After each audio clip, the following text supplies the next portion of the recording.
안녕하세요. 부동산 정책 관련해서 그 정부에 대한 그 국민들의 인식은 최악인 것 같습니다. 예. 정부의 주요 정책, 부동산 정책이 시장에 효과가 없다고 이렇게 보는 경우가 되게 많습니다. 예. 매매 시장이든 전세 시장이든 마찬가지로요. 이게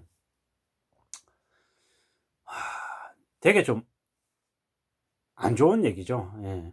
왜냐하면 부동산 정부의 부동산 정책이 23번인지 25번인지 되게 많았음에도 불구하고 한국의 부동산 시장이 개판이 된 건 다름 아닌 정부의 잘못이 되게 크다라고 국민들이 인식을 하는 거죠. 그리고 지금 얼마 전에 홍남기 경제부총리가 집값이 떨어졌다 이렇게 얘기하는데 제가 봤을 때는 집값이 떨어진 게 아니라 상승폭이 줄어들었다고 하는 게 표현이 맞을 것 같습니다. 그리고 호가가 너무 많이 올라 있었던 거죠. 집값 예약하던 집값이 10억 됐다가 10억에서 1억이 떨어졌어요. 9억이 됐어요. 집값이 내렸다는 표현이 맞을까요? 안 맞다고 생각하죠, 저는. 예. 5억 하던 집값이 18억, 19억이 됐다가 1억이 떨어졌어요. 18억 됐어요. 사람들 감흥 없습니다. 아예 그냥 느낌이 없어요. 집값이 떨어지기는 무슨 떨어져. 장난치냐 그러고 이런 식으로 부동산 시장을 개판을 만들어 놓고 부동산 시장 관련해서 뭐 이랬다 저랬다라고 얘기할 자격이 있냐라는 생각이 막 드는 거죠. 입을 확 이란 생각이 드는 거죠. 지금도 부동산 관련해서 오른다라는 인식을 가지고 있는 사람들이 많습니다. 왜? 공급 물량이 아직 부족하다 그러고 부동산 정부의 정책이 잘못됐다 그러고 뭐 이래저래 뭐 유동성이 아직까지 풍부하다고 얘기하고 있고 사실상 지금 현재 벌어지고 있는 모습 자체가 부동산 관련해서는 최악이죠, 최악. 매우 심각한 상황인 거죠. 매우 심각한 상황.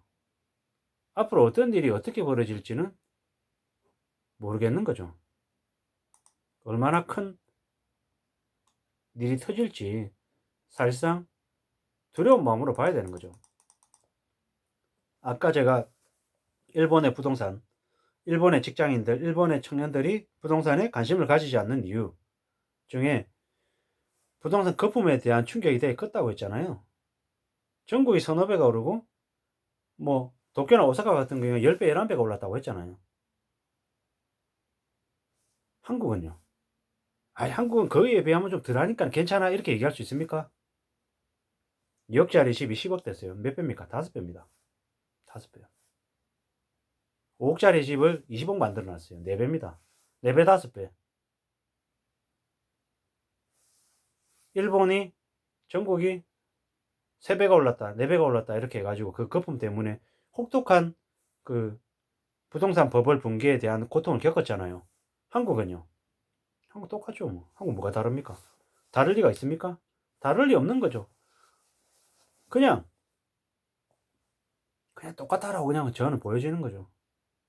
너무 많이 너무 개판을 쳐놓은 거죠. 지금 정부가. 사실상 부동산 시장 관련해 가지고는 최악의 대한민국 건국 이래 최악의 정책을 펼친 대가를 우리가 이제 앞으로 치를 것 같은 거죠. 뭐 사실상 앞으로 부동산 관련해서 대한민국은 부동산의 거품 때문에 부동산 주담대 때문에 가계대출 낸 것 때문에 한국이 경제적으로 되게 어려움을 겪을 수밖에 없다라는 생각이 듭니다. 예.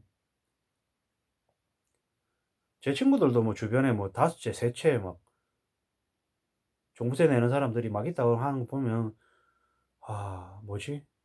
그들이 그러면 연봉을 한 4억씩 받나? 5억씩 받나? 막 이런 생각이 들 정도인 거죠. 그렇지 않은데 우리 주변에 보시라고요. 우리 주변에 뭐 집값 10억, 20억짜리 집을 산 사람들이 소득이 어떤지 보라고요. 그들의 소득이 뭐 연봉이 3억, 5억입니까? 아니잖아요. 뭐 우리들보다 뭐 더 많이 받으니까 돈을 더 버니까 그런 집을 샀겠죠. 근데 근데 그들이라고 한들 우리보다 소득이 2배고 3배고 이러지 않다라는 거죠. 이렇게 거품을 많이 키워서 사기 조작판을 만들어 놓고 그 때문에 나중에 온 국민들이 다 뒤집어 쓸 건데 그건 누가 감당하냐고요. 무리하게 빚낸 사람들은 당연히 초토화되고 당연히 하층민으로 살 거고요. 편의점 도시락 먹으면서 편의점 삼각김밥 먹으면서 미친 듯이 이렇게 핸드폰만 쳐다보고 있겠죠.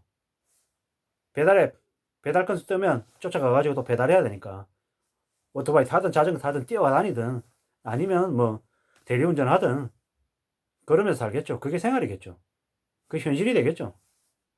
그러면서도 매일매일 그럼 여유롭게 사느냐? 택도 아닙니다.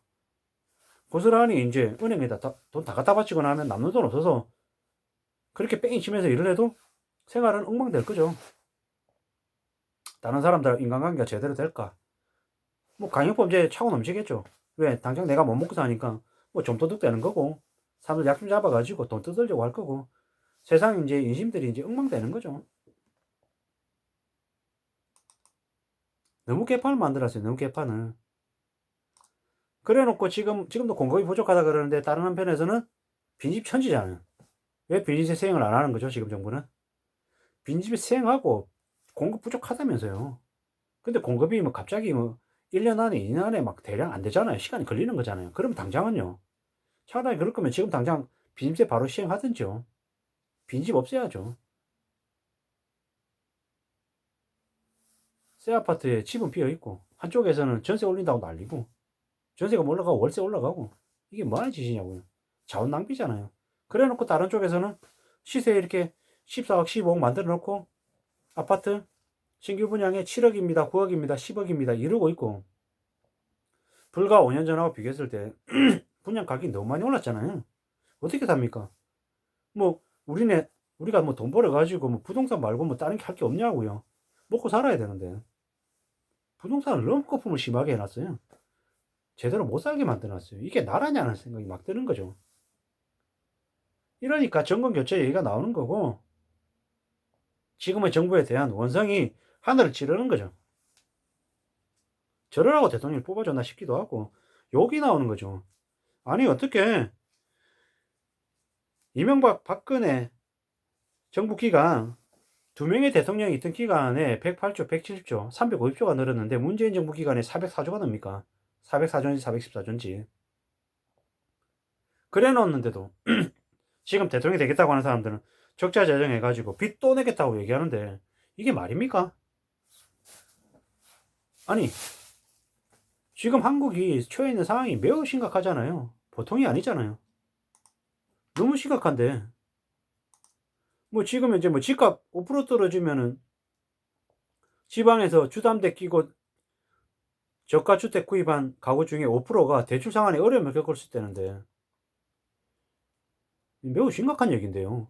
집값 5% 떨어지면이라는데 그럼 5% 말고 집값이 뭐 10% 떨어지면요. 집값이 20% 떨어지면요. 지금 집값이 3배, 4배가 됐잖아요. 5% 떨어지는 게 어려울까요? 금방일 것 같은 거죠. 10%는요. 10%도 금방 떨어질 것 같아요. 10%가 뭡니까? 20%, 30%. 그 이상 더 떨어질 것 같은데. 지금 뭐, 문재인 정부 기간 동안에 부동산 개판을 만들어 가지고 사람들의 그 분노가 하늘을 찌르고 있는데, 이게 지금 현실입니다. 현실이요. 매우 심각하고 매우 무서운 상황인데, 지금의 정부는 어차피, 아, 그래, 문재인 정부, 이제 한 달 남았으니까 이제 띵가띵가 놀아야지, 뭐. 대충, 씨. 해외 뭐 순방이나 다니고, 뭐. 그런 것 같은 거죠. 쓰레기들. 진짜 막장. 이런 막장이 없다는 생각이 드는 거죠. 아마 죽을 때까지 문재인 정부에 대해서 부동산 관련해서 최악의 최고 조작, 가짜, 호가를 만든 정부, 대통령으로 아마 기억될 겁니다. 예, 당연한 거죠. 예. 혼나야 되는 거죠. 혼나야 되는 거죠. 진짜로. 아니, 노무현, 이명박, 박근혜, 참, 김영삼, 김대중, 이렇게 생각해 보면은 어떻게 저런가? 저러라고 대통령을 뽑아놨나? 뭐 별 생각이 다 드는 거죠. 최악의 대통령을 만든 거죠. 제가. 저도 이제 그 사람한테 표를 줬으니까 제 잘못도 크죠. 씁쓸합니다. 씁쓸해. 지금 주택 가격 상승폭이 크게 축소됐다고, 안정화됐다고 얘기하고 있어요. 장난치냐고요. 장난치냐고요. 떨어졌다가 아니에요. 오르는 게 주춤해졌다. 이게 현실인 거죠. 주택 가격이 떨어졌다고 얘기하는데 저는 떨어진 거라고 하는 게 틀렸다고 보는 겁니다. 안 떨어졌습니다. 5억짜리 집을 17억, 18억, 20억을 만들어 놓은 걸 꼴랑 1억 낮아졌다고, 그것도 낮아진 건지도 몰라요. 호가를 조작을 해 놓은 거라 진짜인지 아닌지도 모르겠고요. 나라 망해도 하나도 안 이상한 거죠. 지금 저 상태면. 일본하고 뭐가 다르냐고요. 똑같죠, 똑같죠. 일본보다 더 할 거예요, 아마도 앞으로. 앞으로 매우 우려스러운 상황이고 매우 심각한 상황임을 말씀드리려고 하다 보니까 본의 아니게 좀 울컥해서 이렇게 말씀을 드렸는데요. 매우 엄중한 현실이다, 매우 심각하다라는 걸 다시 한번 더 강조드리기 위함임을 참고하시면 좋을 것 같습니다. 2022년 올해 주택가격이 완만하게 하락할 걸로 예상한다고 하는데 두고 봐야 될 것 같습니다. 예. 그렇게 완만하게 떨어져 가지고는 사람들 눈에 들지도 않을 것 같습니다. 10억으로 만드는 집값 2억으로 다시 되돌아갈 때까지 20억, 5억짜리 20억 만들어 놓은 걸 5억으로 다시 되돌아가기 전까지는 사람들이 떨어졌다고 얘기 안 할 것 같습니다. 물론 그 사이에 무리하게 뒤늦게 막차 탄 사람들은 아마 지옥으로 대거 몰리겠죠. 어쩌겠습니까? 각자 개인이 판단한 거고 결정한 건데 그에 대한 책임은 온전히 뭐 자기가 지는 거죠. 뭐 10억 주고 샀는데 30억 되면 20억 버는 것도 개인, 세금 내는 것도 개인, 10억이었는데 2억으로 다시 떨어지는 것을 감당하는 것도 개인인 거죠. 정부가 사라고 강요한 건지 어쨌는지 모르겠지만 결국에 책임을 쓰고 그에 대해서 감당하는 건 다 개인의 몫이다 라는 말씀을 드리고 싶습니다. 아무쪼록 안전하게 생존을 잘 추구하면서 살아야 될 것 같습니다. 아수라장이고 혼돈의 대한민국에 살고 있는 전하 여러분을 위해서 드리는 말씀이니 참고하시면 좋겠습니다. 오늘 하루도 안전하게 잘 보내시기를 간절히 바라겠습니다. 이상입니다.